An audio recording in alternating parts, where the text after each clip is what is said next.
Puji nama Tuhan, Bapak Ibu Saudara sekalian, di dalam nama Tuhan Yesus Kristus. Hari ini adalah hari yang baik buat kita, dan juga hari ini adalah hari raya Pentakosta, di mana umat percaya merayakan hari Pentakosta. Dulu hari raya Pentakosta diberikan kepada umat Allah Israel, tetapi sekarang hari raya Pentakosta bukan untuk orang Israel saja, tetapi juga untuk kita orang-orang yang percaya di dalam Yesus Kristus. Karena bagi kita hari Pentakosta bukan hari raya seperti panen atau hari raya penuaian, tetapi buat kita adalah hari Pentakosta adalah hari raya pencurahan Roh Kudus. Waktu pertama kali Roh Kudus dicurahkan di Yerusalem. Saudaraku, hari ini saya ingin sama-sama melihat firman Tuhan tentang Pentakosta dan anggur baru. Nah, Pentakosta dengan anggur baru. Dulu Pentakosta tidak memakai anggur baru. Mereka pakai secara hurufiah, jasmani, penuaian atau hari raya buah bungaran, tetapi kita dengan anggur baru yaitu Roh Kudus. Saya akan baca dalam Kisah pasal yang kedua, ayat yang ke-13 sampai 21. Tetapi orang lain menyindir mereka sedang mabuk anggur manis. Maka bangkitlah Petrus berdiri dengan ke-11 rasul itu, dan dengan suara nyaring ia berkata kepada mereka, "Hai kamu orang Yahudi dan kamu semua yang tinggal di Yerusalem, ketahuilah dan camkanlah perkataanku ini. Orang-orang ini tidak mabuk seperti yang kamu sangka. Kan hari baru pukul 9, tetapi itulah yang difirmankanlah dengan perantara Nabi Yoel. Akan terjadi pada hari-hari terakhir, demikianlah firman Allah, bahwa aku akan mencurahkan rohku ke atas semua manusia. Maka anak-anakmu laki-laki dan perempuan akan bernubuat, dan teruna-terunamu akan mendapat penglihatan-penglihatan, dan orang-orangmu yang tua akan mendapat mimpi. Juga ke atas hamba-hambaku laki-laki dan perempuan akan kucurahkan rohku pada hari-hari itu. Dan mereka akan bernubuat. Dan aku akan mengadakan mujizat-mujizat di atas, di langit, dan tanda-tanda di bawah, di bumi, darah, dan api, dan gumpalan-gumpalan asap.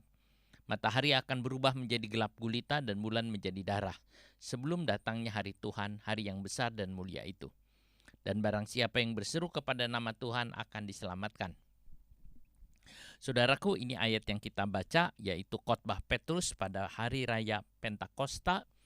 Saat mereka dipenuhkan dengan Roh Kudus, mereka berbicara dalam bermacam-macam bahasa dengan logat-logat bahasa-bahasa yang ada di sekitar, seperti bahasa Kapodokia yang ada di Turki, bahasa Elam itu bahasa di Iran, Media juga bahasa di Iran, Partia, lalu Mesopotamia, Pontus dan Asia, Mesir, dan lain-lain. Mereka berbicara dalam bahasa-bahasa yang berbeda-beda. Lalu mereka menyebut mereka sedang mabuk anggur. Tetapi Petrus berkata, tidak, ini adalah nubuatan yang dikatakan oleh Nabi Yoel. Saat hari Pentakosta yang pertama ini, saudara, di Kisah Rasul-Rasul, semua orang Yahudi berkumpul. Tetapi kita lihat orang-orang percaya dipenuhkan dengan Roh Kudus. Saudaraku, ini yang kita akan perhatikan. Nah, saudara, ini hanya terjadi di zaman perjanjian baru setelah Yesus mati dan bangkit naik ke sorga.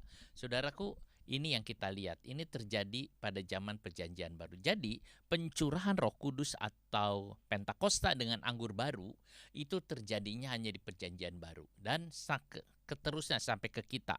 Sebab harus melewati Yesus mati, Yesus bangkit, dan Yesus naik ke sorga.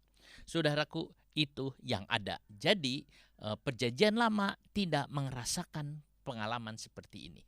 Kita merayakan hari Pentakosta bukan dengan anggur hurufiah.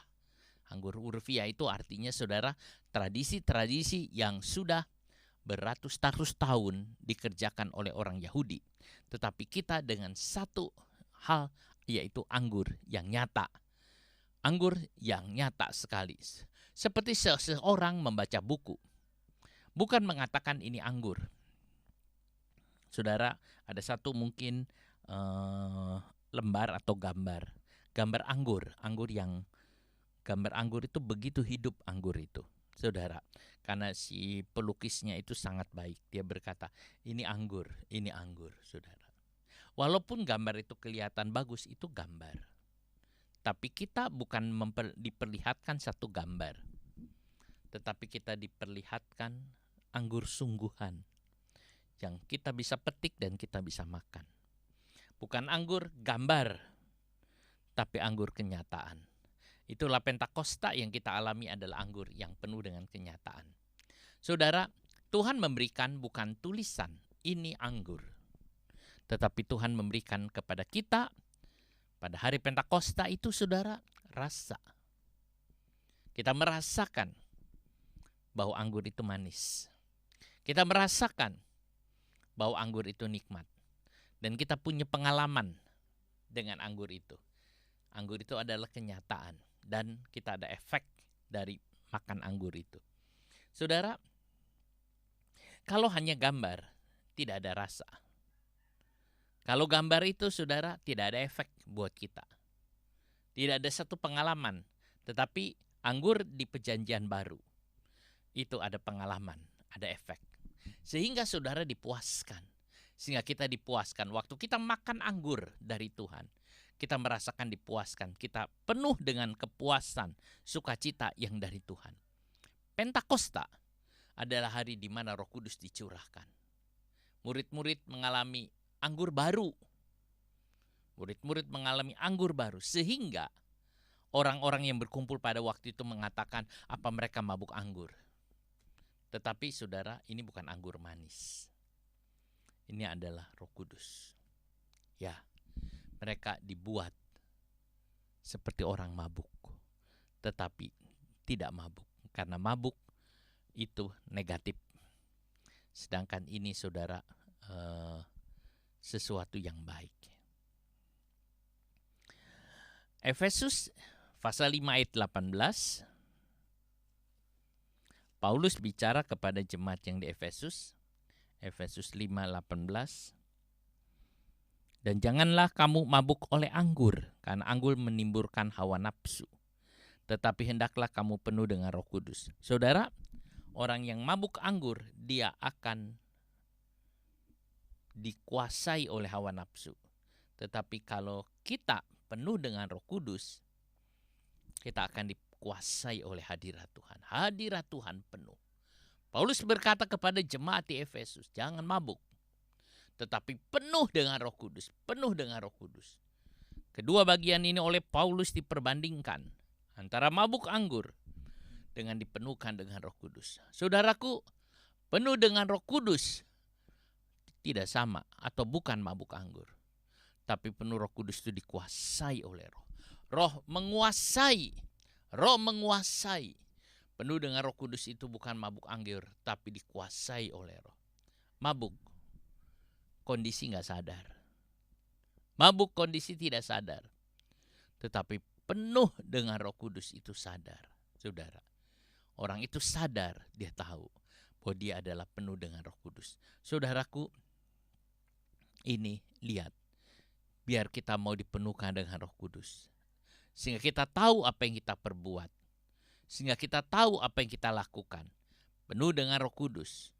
Itu sangat indah. Orang yang tidak mengerti bilang mabuk. Tapi orang yang mengalaminya tidak begitu, saudara. Kalau saudara, kita juga kalau minum anggur, pada waktu kita makan dapat anggur yang baru ini, kita mendapat efek anggur. Efek air anggur bisa merusak. Tetapi efek anggur baru, yaitu Roh Kudus, tidak merusak. Bahkan menguatkan, bahkan menyegarkan, bahkan menolong. Itu efek dari anggur yang diciptakan oleh Roh Kudus. Bahkan kita katanya akan memiliki kuasa atau dunamis untuk menghadapi persoalan yang ada di dunia ini. Apa efeknya kalau kita penuh dengan Roh Kudus? Saudara mempunyai kuasa. Saudara sanggup menghadapi persoalan yang ada di dunia ini. Makin lama persoalan yang ada di dunia ini makin banyak. Bukan makin sedikit, makin banyak, saudara. Tambah hari tambah banyak, tambah hari tambah banyak. Persoalan silih berganti. Persoalan lama ada, persoalan baru juga ada, saudara. Bagaimana kita menghadapinya? Kalau ada Roh Kudus, maka kita bisa menghadapinya. Sebab kita memiliki kuasa. Orang yang punya kuasa itu bisa menghadapinya. Saudara, dalam Kisah 4 ayat yang ke-13, waktu orang banyak melihat Petrus, dia bisa berkhotbah, menyampaikan kebenaran. Mereka heran. Mereka berpikir sekolah di mana Petrus ini. Karena biasanya orang yang mau menyampaikan sesuatu adalah lulusan dari satu sekolah. Tetapi Petrus tidak sekolah. Dia belajar dari Kristus dan dipenuhkan dengan Roh Kudus. Kisah 4 ayat 13. Ketika sidang itu melihat keberanian Petrus dan Yohanes dan mengetahui bahwa keduanya orang biasa yang tidak terpelajar, heranlah mereka dan mereka mengenal keduanya sebagai pengikut Yesus. Saudara perhatikan, mereka mengatakan keduanya tidak terpelajar. Tetapi di dalam pandangan mereka, bahwa Petrus dengan Yohanes penuh dengan pengetahuan, penuh dengan hikmat, penuh dengan kuasa, penuh dengan keberanian dari Tuhan. Sehingga mereka heran. Kenapa? Siapa? Apa? Saudara, Roh Kudus. Roh Kudus yang memberikan kemampuan. Petrus bukan seorang yang berani, bukan seorang terpelajar, bukan seorang yang berani. Sebab pada waktu menghadapi seorang dayang perempuan saja dia ketakutan. Waktu dayang perempuan itu mengatakan betul, dia ini pengikut Yesus. Tapi Petrus mengatakan tidak. Aku tidak kenal dia. Aku tidak kenal dia. Sampai Petrus menyangkal seperti itu. Saudara, Petrus bukan orang yang kuat, bukan orang yang berani, bukan orang yang gagah. Ya, saudara, kita juga bukan orang yang gagah, bukan orang yang berani. Itu yang ada. Tetapi saat kita baca Kisah Rasul-Rasul, Petrus bukan seperti itu. Petrus bukan seperti seorang pengecut yang menyangkal Yesus di hadapan dayang perempuan itu. Tetapi Petrus sebagai seorang yang gagah perkasa, seperti orang yang mempunyai kuasa dari Yang Maha Tinggi. Itulah yang membuatnya. Kuasa inilah yang membuat orang percaya, tahan menghadapi berbagai persoalan, aniaya.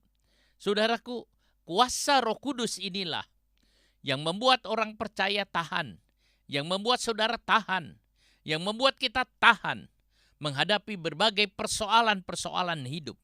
Ada banyak persoalan-persoalan hidup. Saudaraku, aniaya, tetapi hanya dengan Roh Kudus kita bisa menghadapinya. Tuhan bilang dalam Kisah 1 ayat yang ke-8,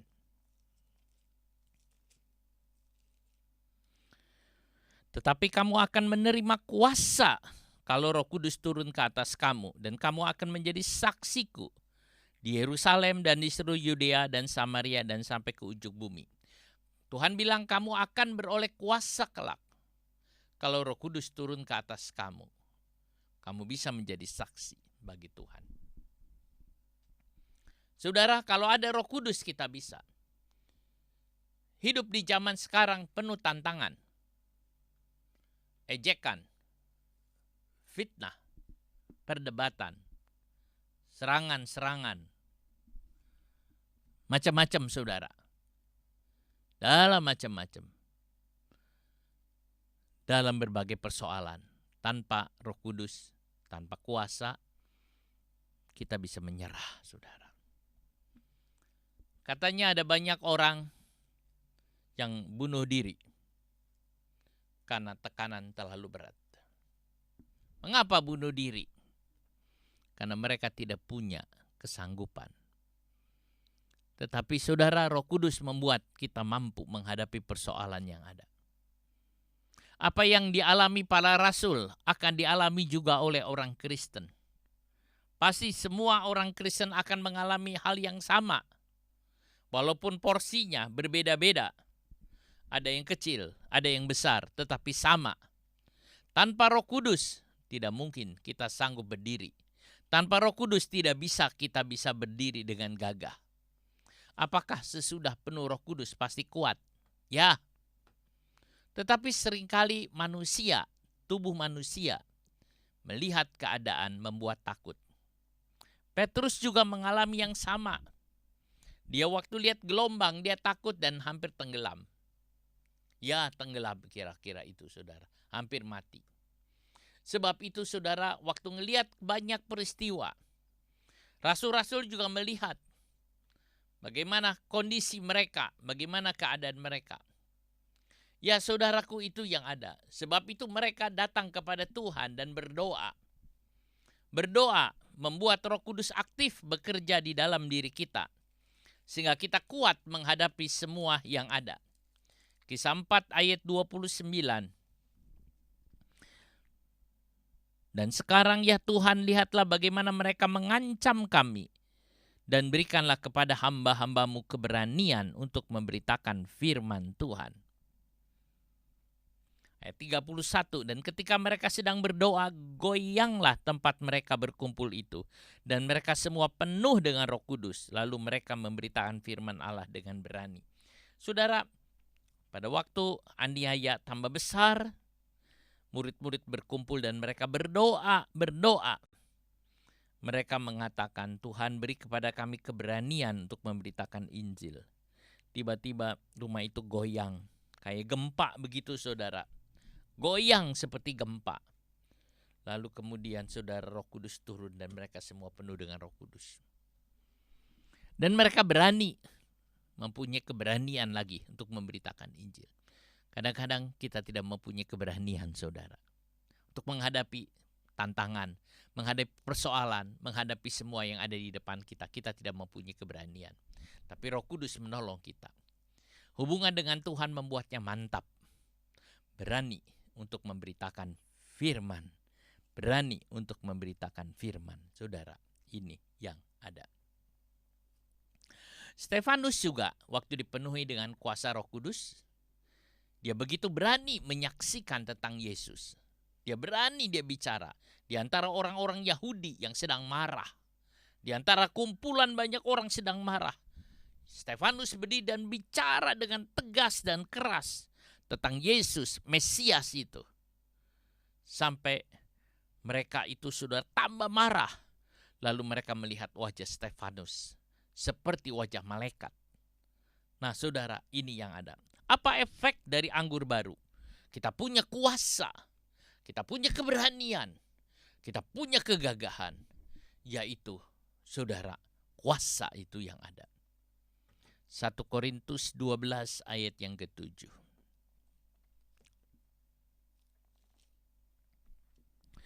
Tetapi kepada tiap-tiap orang dikaruniakan penyataan roh untuk kepentingan bersama. But the manifestation of the Spirit is given to each one for the profit of all. Saudara, kita lihat di sini. Tetapi pernyataan roh diberikan kepada setiap orang. Penyataan roh, manifestation, atau penyataan atau kenyataan roh. Penyataan roh, dalam ini sebut penyataan roh. Saudara, panerosis atau pneumatos. Panerosis itu dari kata pos atau terang. Diterangi, dinyatakan. Jadi ayat ini mengatakan tetapi kepada tiap-tiap orang dikaruniakan atau Roh Kudus menyatakan, Roh Kudus menerangkan, Roh Kudus memberi penerangan untuk kepentingan bersama. Saudara, Roh Kudus memberikan sesuatu atau manifestation. Roh Kudus bermanifestasi atau Roh Kudus menyatakan. Saudaraku, itu yang ada. Jika ada pekerjaan Roh Kudus, maka semua akan diterangi dan dinyatakan. Kalau Roh Kudus bekerja, maka semua akan kelihatan. Kalau Roh Kudus bekerja, semua yang gelap-gelap itu akan diterangi dan kelihatan. Tidak ada yang gelap, saudara. Pada waktu orang tinggal di gua yang gelap, pada waktu sinar Roh Kudus itu datang, gua itu menjadi terang, saudara. Pada waktu seseorang berada di dalam suasana hati yang gelap, Pada waktu dia membuka hati untuk Roh Kudus, maka terang itu akan datang dan bersinar, saudara. Pada waktu orang ada di lembah kekelaman, pada waktu sinar matahari itu menerangi, maka lembah itu menjadi terang. Kalau lembah itu terang, saudara, kalau goa itu terang, maka binatang-binatang itu akan pergi. Karena binatang-binatang tidak mau melihat terang. Terlebih binatang-binatang beracun. Saudaraku, jika ada Roh Kudus, jika Roh Kudus nyata, maka muncul karunia-karunia Roh Kudus. Ada mujizat, ada kesembuhan, ada karunia iman. Orang diberi iman begitu kuat. Ada bahasa roh, ada penafsiran bahasa roh, ada membedakan roh. Muncul hikmat, marifat, dan nubuat. Ada 9 penyataan roh. Jika Roh Kudus ada di tempat kita, jika Roh Kudus nyata, maka harusnya karunia-karunia itu juga nyata. Saudara, di mana ada Roh Kudus, maka karunia-karunia itu akan nyata. Sebab itu kalau kita mau terbuka, kita mengatakan, Roh Kudus, aku perlu Engkau. Silahkan Roh Kudus nyatakan karuniamu di dalam gerejamu. Nyatakan, maka saudara akan mengalami lawatan Roh Kudus. Sebab apa? Sebab Roh Kudus itu ada. Kalau ada Roh Kudus, maka karunia itu ada. Kalau di dalam gereja karunia Roh Kudus nyata, maka gereja akan melihat Roh Kudus. Saudaraku, kalau Roh Kudus nyata, maka karunianya akan tampak di dalam hidup saudara, di dalam gereja. Nah, sama juga kalau di dalam hidup saudara ada kenyataan roh, maka artinya saudara ada Roh Kudus di dalamnya. Saudara, hidup kita harus ada kenyataan roh.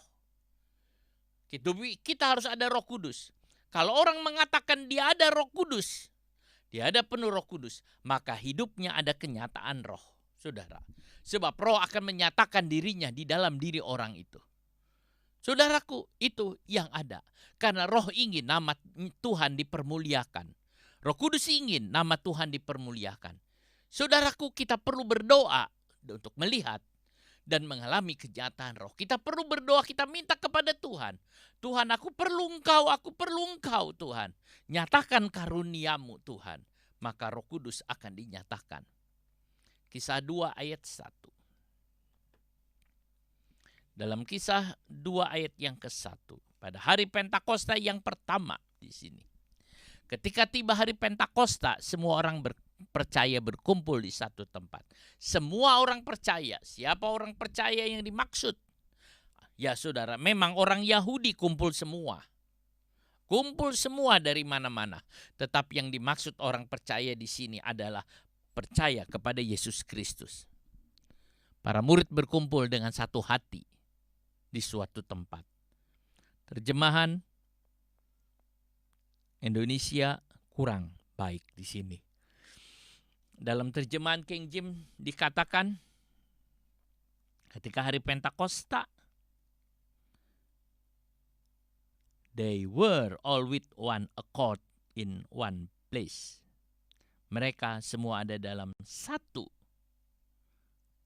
persetujuan, satu suara, satu kerinduan, saudara. Satu, mereka datang dalam satu. Mereka datang tidak dalam 2, mereka tidak datang dalam 3. Orang mengatakan ada 5 orang datang di dalam gereja, maka ada 5 kepentingan di dalam gereja itu. Ada 100 orang datang di dalam gereja, maka ada 100 kepentingan di dalam gereja itu. Tetapi ini tidak, saudara. Ada 120 orang datang di Yerusalem. Ada 120 orang berkumpul di kamar loteng Yerusalem. Ada 120 orang berkumpul di sana. Dan mereka kepentingannya cuma satu. Tidak ada kepentingan lain, saudara. Kalau saudara ada dalam rumah Tuhan hari ini, kalau saudara sedang berkumpul, saudara ada berapa kepentingan? Kadang-kadang di dalam rumah, mungkin saudara yang dengar secara online hari ini. Mungkin yang mendengar ada 2 orang, bisa saja ada 2 kepentingan. Tapi saya ingin hari ini satu kepentingan. One accord. Homo tumadon. Satu kerinduan. Satu tujuan. Tidak ada permintaan lain selain Roh Kudus. Tuhan, aku ingin hari ini.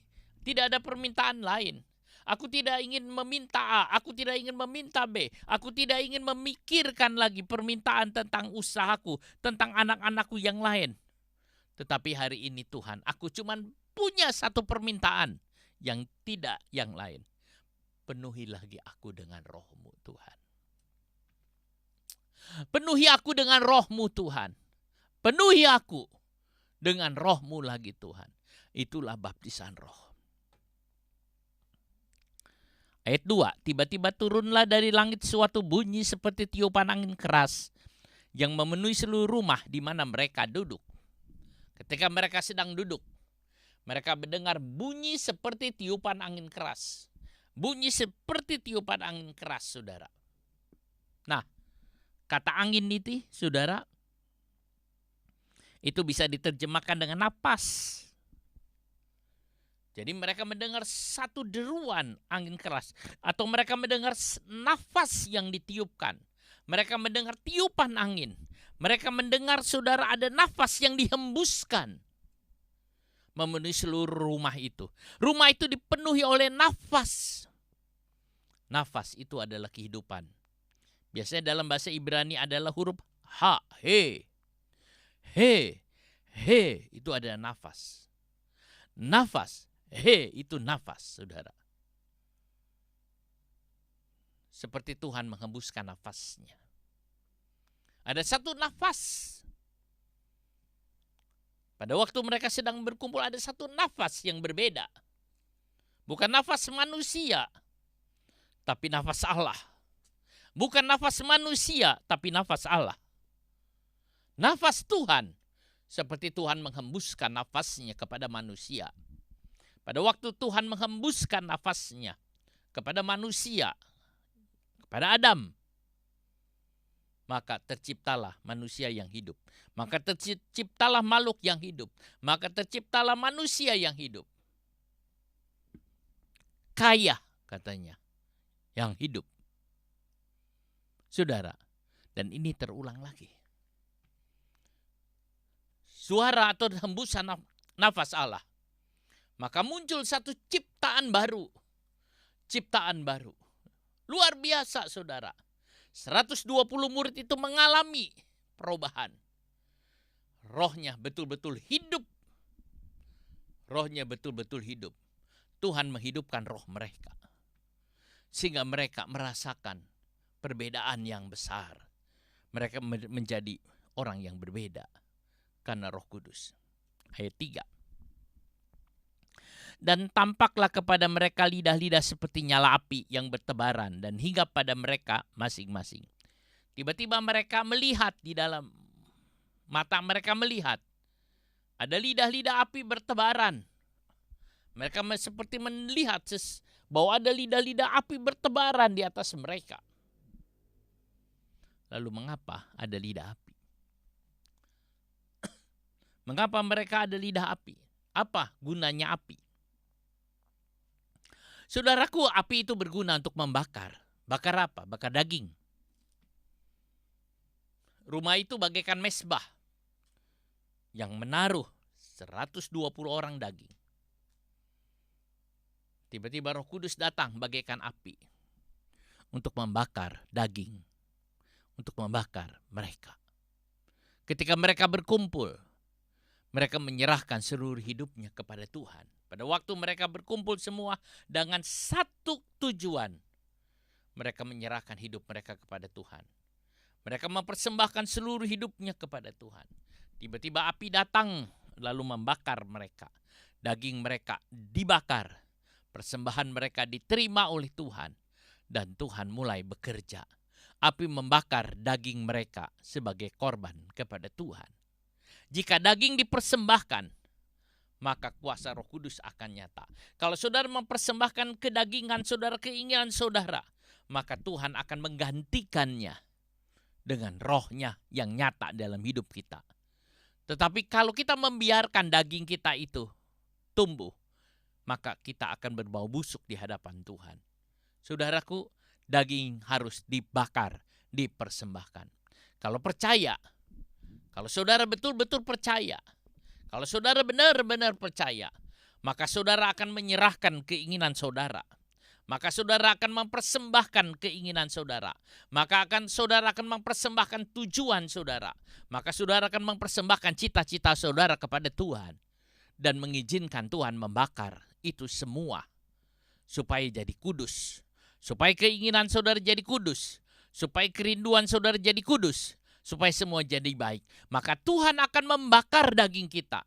Supaya keinginan kita jadi kudus. Sering keinginan kita tidak kudus. Sering keinginan kita tidak sesuai dengan kehendak Tuhan. Tapi pada waktu dipersembahkan, maka keinginan kita sesuai dengan Tuhan. Saudaraku, banyak orang memiliki keinginan yang tidak kudus. Sebab dagingnya belum dibakar. Memiliki keinginan yang tidak kudus. Paulus menyuruh mempersembahkan tubuh ini terus-menerus sebagai korban. Persembahkan, kata Paulus. Taruh hidupmu di atas mezbah sebagai korban bakaran. Maka semua itu ada. Saudaraku, itu kita bisa lihat. Waktu daging ini sudah terbakar habis. Waktu daging ini sudah terbakar habis. Maka Roh Kudus turun memenuhi mereka. Maka mereka dipenuhi oleh Roh Kudus. Saudaraku, waktu Elia di Gunung Karmel. Dia berperang melawan nabi-nabi Baal dan nabi-nabi hutan. Elia membuat mezbah. Lalu kemudian dia menaruh seekor lembu di atasnya. Mezbah terdiri dari 12 batu. Lalu di sekeliling mezbah itu dibuat parit dan diisi air. Lalu Elia berdoa kepada Tuhan. Pada waktu Elia berdoa kepada Tuhan, api turun dari sorga dan dia bakar, saudara. Nah, api itu turun dari sorga, dia bakar. Sejak itu zaman kekeringan di zaman Ahab itu berubah menjadi zaman kesuburan. Tidak ada kekeringan lagi, saudara. Kekeringan hilang, diganti oleh kesuburan. Kelaparan tidak ada. Hujan turun dengan lebatnya. Hujan turun dengan amat lebat. Saudara, itu yang ada di dalam 1 Raja-Raja 18. Saudara, prinsip ini sama. Kita harus mau mempersembahkan diri kita kepada Tuhan. Kita mengatakan, Tuhan, ku taruh hidupku di mezbahmu. Aku persembahkan hidupku kepadamu, Tuhan. Lalu nanti api dari sorga akan bakar kita. Lalu saudara akan mengalami kuasa Roh Kudus yang indah. Ayat 4. Maka penuhlah mereka dengan Roh Kudus. Lalu mereka mulai berkata-kata dalam bahasa-bahasa lain. Seperti yang diberikan oleh Roh itu kepada mereka untuk mengatakannya. Maka penuhlah mereka dengan Roh Kudus. Saudara, penuhlah mereka dengan Roh Kudus. Lalu dikatakan di sini, mereka mulai berkata-kata dalam bahasa-bahasa lain. Mereka berkata-kata dalam bahasa lain atau other tongues. The other tongues. Saudara. Berkata-kata dalam bahasa-bahasa yang berbeda. Berkata dalam bahasa-bahasa yang mereka tidak mengerti. Saudara, ada orang mengatakan ini nggak perlu. Ya. Tapi waktu Wurmbrand dicuci otak di Rumania karena Injil, di seorang pendeta ditangkap, lalu kemudian dibawa ke satu ruangan, lalu kemudian dia diperdengarkan oleh banyak kata-kata yang buruk, yang menghina Yesus, yang buruk, yang memuji komunis. Tetapi Wurmbrand mengatakan dia berdoa dalam roh. Dia berdoa dalam bahasa roh. Setelah itu selesai, dia aman, dia terlindung. Saudara, ada orang mengatakan tidak perlu. Kita perkatakan itu perlu. Sebab doa dalam bahasa roh adalah doa langsung kita kepada Tuhan. Kita berbicara kepada Tuhan, saudara. Walaupun kita tidak mengerti. Roh Kudus yang mengajak kita berdoa. Ada yang mengatakan ini hanya salah satu dari baptisan Roh Kudus. Sehingga berbicara dalam bahasa roh juga tidak terlalu perlu. Tetapi saya mengatakan kepada saudara, perlu. Ini bukan salah satu. Ini memangnya awal utama seperti itu.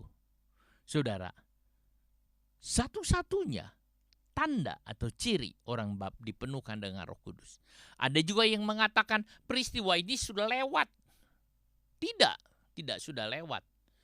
Sebab di dalam Alkitab dicatat ada peristiwa orang Samaria. Kebangunan rohani yang dibuat oleh Filipus di Samaria. Lalu mereka penuh Roh Kudus setelah Petrus menumpangkan tangan kepada mereka. Demikian juga waktu Paulus sedang berkhotbah di rumah waktu Petrus sedang berkhotbah di rumah Kornelius. Tiba-tiba mereka penuh Roh Kudus. Petrus hanya khotbah, tidak menumpangkan tangan. Tapi mereka penuh Roh Kudus dan Petrus mengatakan, apa yang mengendalakan mereka? Sehingga mereka tidak dibaptis. Ayo dibaptis. Lalu mereka dibaptis dengan air. Saudaraku lihat. Jadi perlu kalau kita lihat di sini. Ada yang mengatakan bahwa ucapan bahasa roh ini adalah mantra dari okultisme. Wah, ini baca nih mantra la la la la la la la la la la la la la la la la la. Itu bukan mantra, Saudara. Itu ada dari Roh Kudus. Orang mengatakan ini mantra. Tapi saya mengatakan tidak. Kenapa saya berani mengatakan tidak? Karena saya ngalami. Pada waktu saya kira-kira berumur, saudara mungkin dengan 14 tahun, masih SMP, 14-13, saya di gereja, saya berdoa, dan saya mengalami. Saya merasakan sesuatu. Saya merasakan ada sesuatu di dalam hidupku. Dan saya merasakan lalu saya mulai mengangkat tangan. Dan mulai memuji Tuhan. Memuji Tuhan. Saya katakan haleluya, engkau terpujilah namamu. Engkau Allah yang baik. Tiba-tiba saudara, kata-kata itu berubah. Berubah menjadi kata-kata yang saya tidak mengerti. Tetapi saya ucapkan terus. Pada waktu saya berdoa seperti itu, saya ngalamin sinar kemuliaan Allah. Saya mengalami sukacita yang besar. Sehingga wajah saya itu wajah begitu indah seperti malaikat kira-kira saudara. Dan setelah selesai doa dan tanpa sadar sudah 1-2 jam berdoa. Saudara, saya jalan. Sukacita itu tidak hilang. Terus tidak hilang. Rasanya penuh dengan sukacita. Mungkin orang akan melihat heran. Ada apa dengan dia? Pada waktu saya naik angkot, orang melihat. Ada apa dengan dia? Wajahnya itu. Wajah yang sangat bersukacita. Saya tidak mengenal apa itu voodoo. Saya tidak mengenal apa itu okultisme. Perdukunan, saya tidak mengenal. Waktu itu saya masih umur seperti itu, saudara. Masih SMP, mana saya mengenal itu. Sehingga kalau ada orang mengatakan bahwa itu adalah mantra, saya mengatakan bukan. Sebab aku sendiri mengalaminya dan aku merasakannya. Sukacita yang luar biasa. Sebab kalau bacaan mantra voodoo tidak akan ada sukacita, tetapi ada kengerian yang luar biasa. Saudaraku, sukacita yang indah yang dari Tuhan. Sukacita yang membuat saya tidak takut menghadapi apapun. Sukacita yang membuat saya punya kuasa luar biasa. Sukacita yang hebat. Saya merasakan seperti saya mendapat anggur yang baru. Anggur yang membuat saya itu berani menghadapi apapun juga. Mungkin saat itu saudara, jikalau ada sesuatu yang hendak mungkin membunuh atau mengacaukan, saya tidak akan takut. Sebab roh yang ada di dalam diri saya lebih besar daripada roh yang ada di dunia. Saudara lihat, orang yang mengatakan seperti itu, dia dia menimbang, dia mendengar, dia merumuskan, lalu dia buat kesimpulan. Tapi dia tahu. Dia tidak tahu. Dia tidak merasakan. Saya tidak cerita tentang orang lain. Saya tidak cerita kata orang lain rasanya seperti ini. Tidak. Saya cerita, saya ngalami. Siapa yang mau membantah? Kalau orang mengatakan doktrinnya tidak ada, saya ngalamin, saya tidak butuh doktrin. Walaupun saya tahu setelah saya sekolah teologi, doktrin ini ada. Saudaraku, ini yang ada. Roh Kudus itu ada. Saudara minta kepada Tuhan dan Tuhan, aku perlu Engkau, aku perlu rohmu. Aku perlu rohmu Tuhan. Urapi aku Tuhan.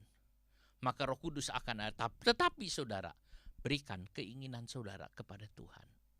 Berikan cita-cita saudara kepada Dia. Berikan saudara, hidup saudara kepada Yesus. Daging saudara persembahkan kepada Yesus. Lalu saudara sujud kepada Tuhan. Tuhan, aku ingin. Dan Allah yang Maha Kuasa akan lihat hati saudara. Akan lihat hati saudara. Dan Dia akan memenuhi saudara dengan rohnya. Hari Pentakosta bagi kita bukan hurufiah. Orang Yahudi mengatakan ayo kita merayakan hari Pentakosta. Tetapi berbeda dengan saya sebagai orang Kristen. Berbeda dengan saudara orang Kristen yang mengatakan mari kita merayakan Pentakosta. Sebab kita tidak memakai secara hurufiah atau memakai anggur lama. Tetapi kita memakai anggur baru yaitu Roh Kudus. Roh Kudus memberikan sukacita yang besar. Roh Kudus memberikan sukacita yang besar dalam hidup kita. Sehingga dalam hal apapun kita tetap bersukacita. Bersukacita, bersukacita. Tanpa Roh Kudus tidak mungkin. Paulus mengatakan bersukacita senantiasa. Bersukacita senantiasa. Tanpa Roh Kudus tidak mungkin. Bagaimana mungkin orang lagi susah bersukacita? Bagaimana mungkin? Dan itu tidak mungkin. Tetapi dengan Roh Kudus kita bisa bersukacita. Paulus dalam penjaranya yang terakhir, dia dipenjarakan di Roma. Tidak main-main penjara saat ini. Ini penjara ini saudara, dulu sebetulnya itu tempat galian saudara di dalam tanah. Akhirnya dijadikan penjara. Ini penjara di bawah tanah. Lembab.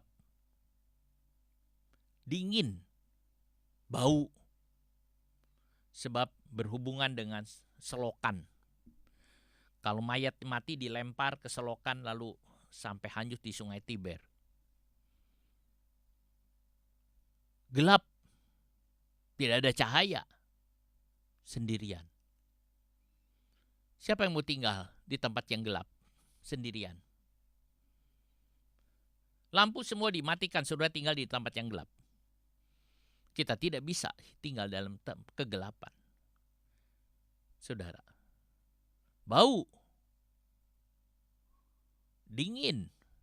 Lembab. Itulah sebabnya pada waktu Paulus menulis surat kepada Timotius, kedatangan Onesiforus, dia mengatakan Onesiforus itu bagaikan udara yang segar. Sebab dia sendirian di sana. Banyak orang sudah meninggalkan dia. Sebab mereka tidak mau ketemu di tempat seperti itu. Dan Paulus akan dipancung kepalanya di zaman Nero. Tetapi saudaraku, Paulus tidak putus asa. Paulus tidak bunuh diri. Sukacita itu masih ada. Bagaimana mungkin di tempat ini? Pada waktu Paulus tulis surat ke jemaat di Filipi, itu masih penjara, rumah. Tapi pada waktu ini di penjara lebih berat. Saudaraku, ia masih menulis kepada Timotius untuk kuat. Tidak mungkin ada sukacita di tempat gelap, tempat bau, tempat dingin, lembab. Tapi Paulus tetap sukacita. Siapa yang membuat? Hanya Roh Kudus. Apa yang didoakan jika ada di tempat itu? Apa yang akan didoakan jika di tempat itu? Tidak lihat apapun, kecuali menyembah Tuhan dalam roh dan kebenaran. Paulus menyembah Tuhan tiap kali. Mungkin Paulus dibiarkan kelaparan, tapi dia menyembah Tuhan. Kita tidak tahu berapa hari sekali dia dikirimin makanan.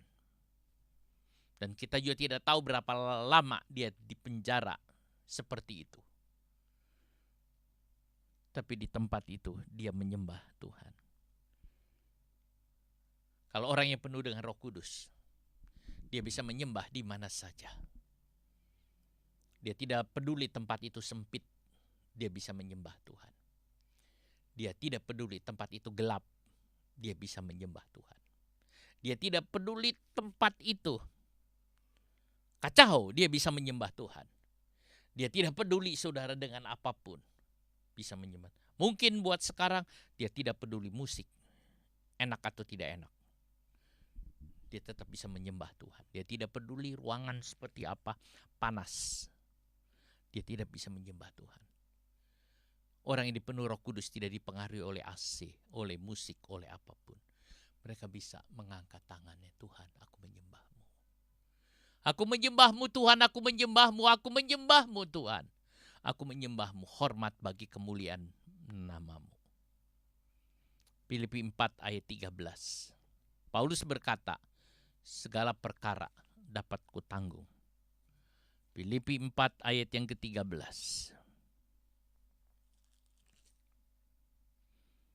Segala perkara dapat kutanggung di dalam Dia yang memberi kekuatan kepadaku. Segala perkara, apapun, seberat apapun dapat ditanggungnya. Segala perkara dapat ditanggung. Saudaraku, segala perkara. Banyak hal yang harus dilewati oleh Paulus yang tidak biasa, yang menakutkan, yang mengerikan. Tapi semua bisa ditanggungnya, bisa dilewatinya oleh sebab Kristus. Mungkin yang saudara alami tidak seberat yang dialami oleh Paulus. Tidak seberat. Tetapi saudaraku, saudara akan lewati semua kalau ada Roh Kudus. Ada orang ngalamin kasus yang berat-berat,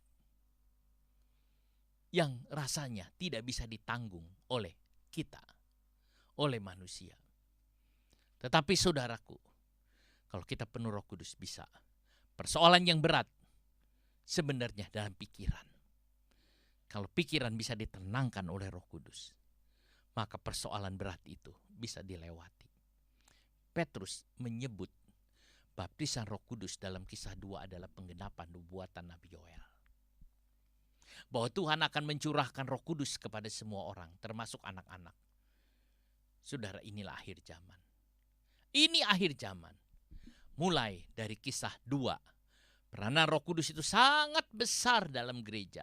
Terus saudara, dari Kisah pasal yang kedua terus kita lihat seluruh kisah rasul-rasul menceritakan tentang peranan gereja.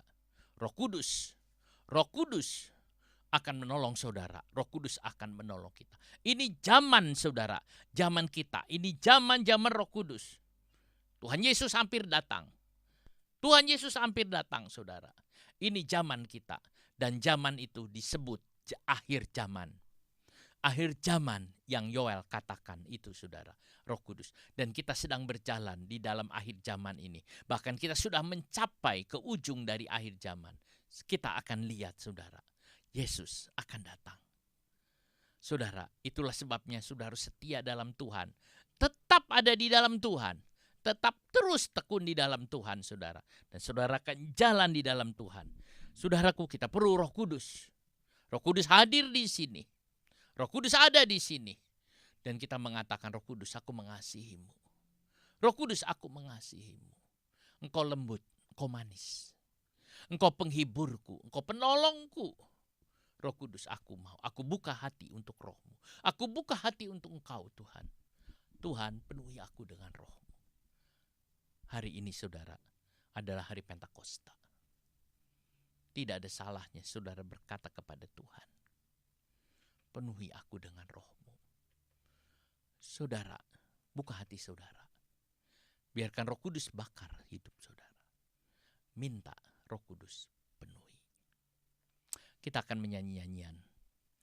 Roh Kudus, Kau hadir di sini. Roh Kudus, ku mengasihimu.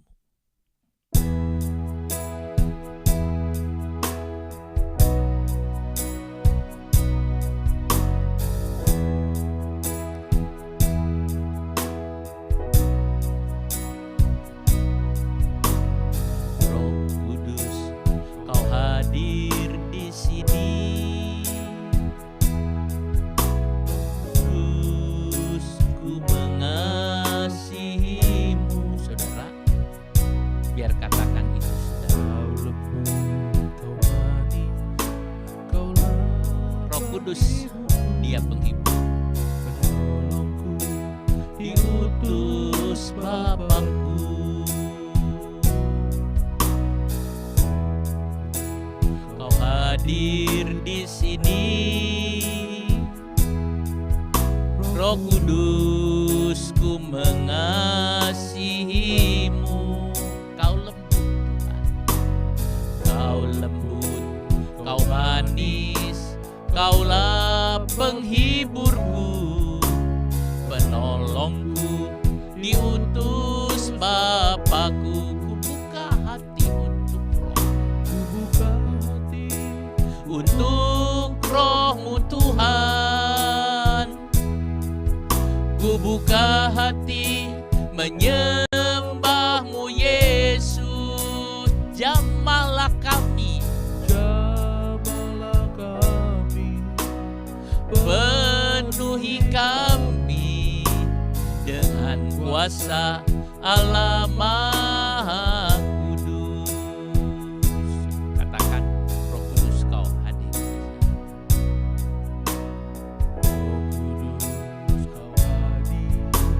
Roh Kudus, Kau hadir di sini. Hari ini kami boleh rasa Engkau hadir di sini. Kalau Kau hadir di sini, Kau akan menyatakan karunia-karunia. Yang sakit Kau sembuhkan Tuhan. Yang lemah Kau kuatkan. Kuasa-Mu beri hikmat Tuhan. Bagi orang yang membutuhkan hikmat dan marifat, hari ini Tuhan, Kau akan bicara kepada mereka. Katakan Tuhan, supaya umat-Mu dikuatkan di dalam nama Yesus, di dalam nama Tuhan Yesus Kristus. Haleluya, haleluya, haleluya. Kau lembut, Kau manis, Engkau penghiburku ya Roh Kudus. Diutus Bapakku, ku buka hati untuk Roh-Mu Tuhan.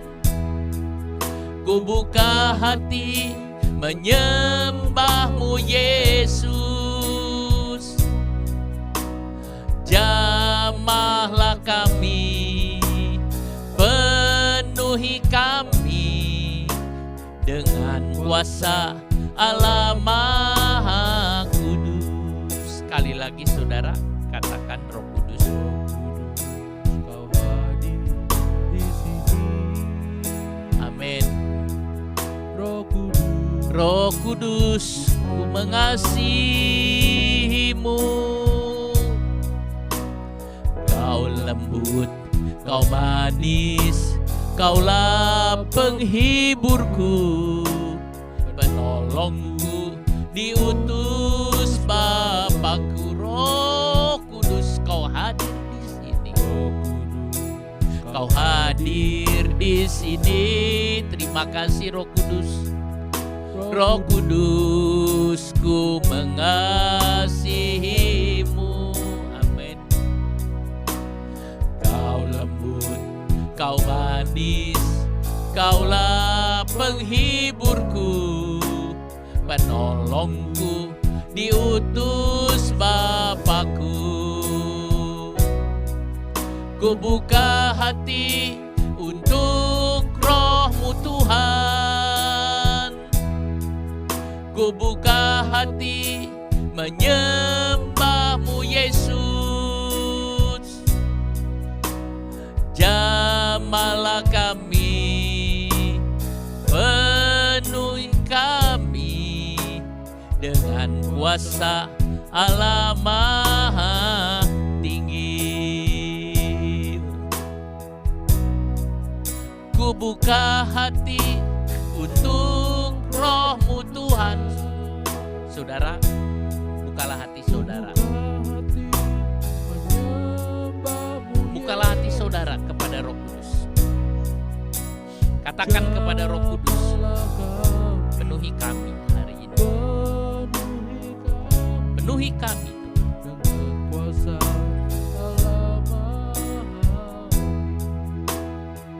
Buka hati. Tuhan, walaupun ini kebaktian online, tapi Roh Kudus ada di sini dan juga di tempat umat masing-masing.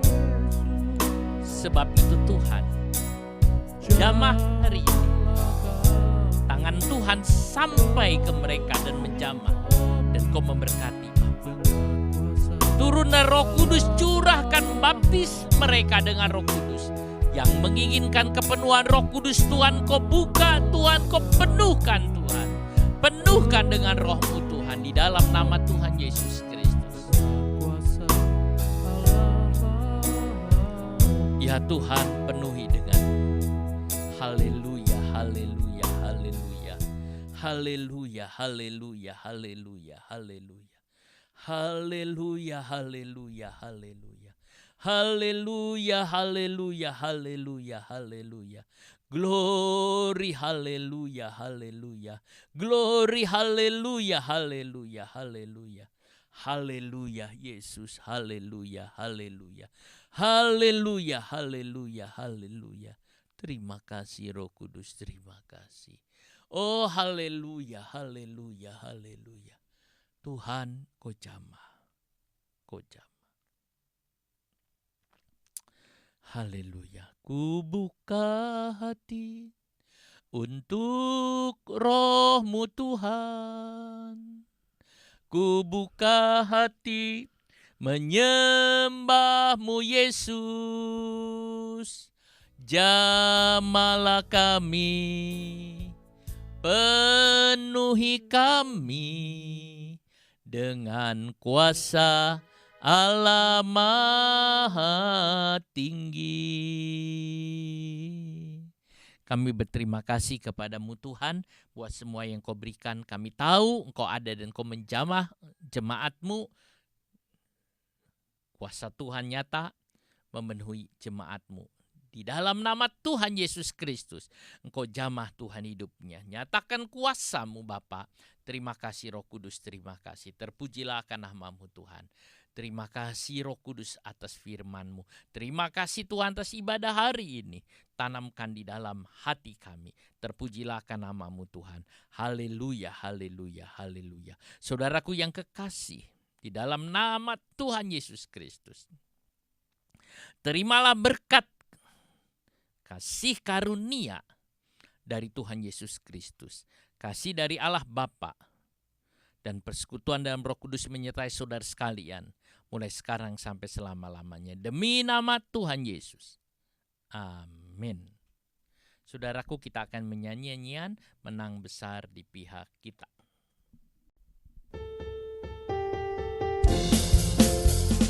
Menang besar di pihakku, menang besar di pihakku. Tuhan pranggatiku, ku berdiam juga.